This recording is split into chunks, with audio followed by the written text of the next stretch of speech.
Village food with Rupsana, আমি সেই রূপসানা আবারও হাজির হলাম প্রত্যেক দিনের মতন দারুণ স্বাদের কুমড়ো পুঁইশাক চিংড়ি রেসিপি নিয়ে। আসসালামু আলাইকুম সুপ্রিয় দর্শক বন্ধুরা, আজকের আমি কুমড়ো আর পুঁইশাক চিংড়ি দিয়ে একটা রেসিপি বানাবো। তার জন্য একটা কড়া বসিয়ে দিচ্ছি, কড়াতে বেশ কিছুটা পরিমাণে সরিষার তেল দিচ্ছি। তেল গরম হয়ে গেছে, এখানে একটা মিডিয়াম সাইজের পেঁয়াজকে কুচিয়ে রেখেছিলাম, পেঁয়াজগুলো আমি তেলের মধ্যে দিয়ে দিলাম।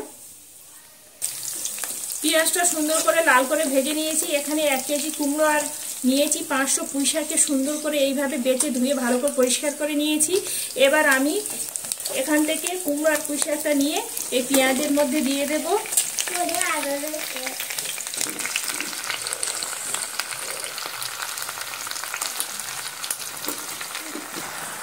পুঁইশাক আর কুমড়োটা দিয়ে দিলাম, দিয়ে এর মধ্যে দিয়ে দেবো স্বাদ অনুযায়ী নুন। নুনটা অবশ্যই করে এখন দিয়ে দিতে হবে, এতে করে পুঁইশাক কুমড়ো সমস্ত কিছু সুন্দরভাবে মজে যাবে। নুনটা দিয়ে আবারও আমি সুন্দরভাবে এইভাবে নেড়ে চেড়ে নিচ্ছি।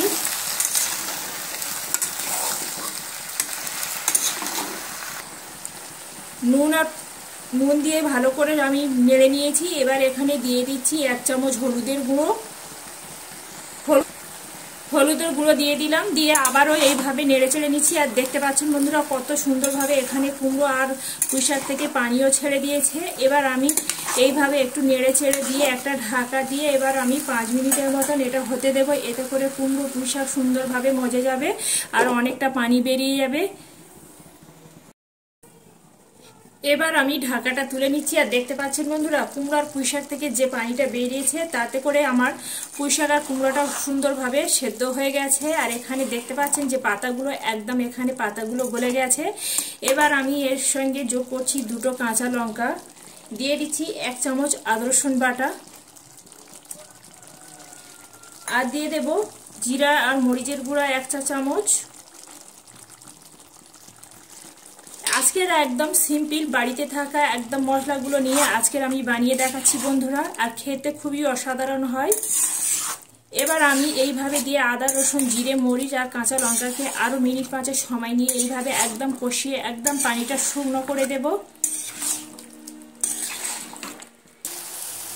দেখতে পাচ্ছেন বন্ধুরা একটু সময় নিয়ে আমি এইভাবে সুন্দরভাবে একদম কষিয়ে কষিয়ে নিয়েছি। পানিটা সুন্দরভাবে শুকিয়ে গেছে আর সুন্দরভাবে কড়া থেকে তেলও ছেড়ে দিয়েছে।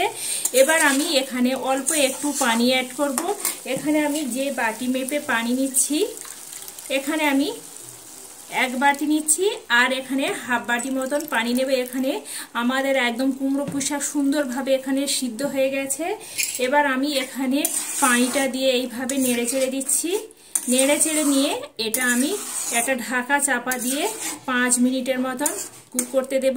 এতে করে আমাদের কুমড়ো পুঁইশাক সুন্দরভাবে একদম সেদ্ধ হয়ে যাবে আর এটা অসম্ভব মজাদার হয়। এই সামনেই রমজান মাস আসছে, এইভাবে একবার হলেও করে দেখবেন, খেতে একদম বন্ধুরা জাস্ট ফাটাফাটি হবে।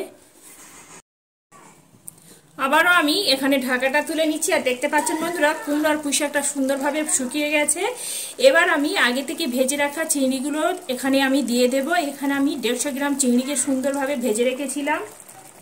চিংড়িটা দিয়ে আবারও আমি এইভাবে একটু চাপা দেব। চিংড়িটা কিন্তু আমি ঘাঁটবো না, এইভাবে হলেও বন্ধুরা আমার মতন করে এই কুমড়ো চিংড়ি রেসিপিটা একবার বানিয়ে দেখতে পারেন, খেতে বন্ধুরা একদম অসাধারণ হয়।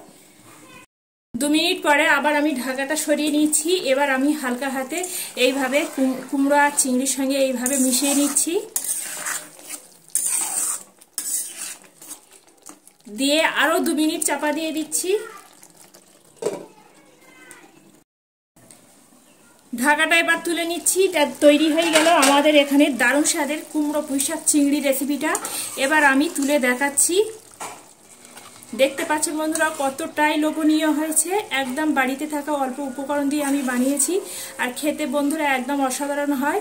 আর একটা কথা বলতে ভুলে গেছি বন্ধুরা, এখানে আমার কুমড়োটা প্রচণ্ড মিষ্টি ছিল, তাই এখানে আমি চিনি দিইনি। আপনাদের যদি কুমড়োটা একটু মিষ্টি কম হয় তাহলে অল্প করে চিনি দিতে পারেন, এতে টেস্টটা খুবই সুন্দর আসবে।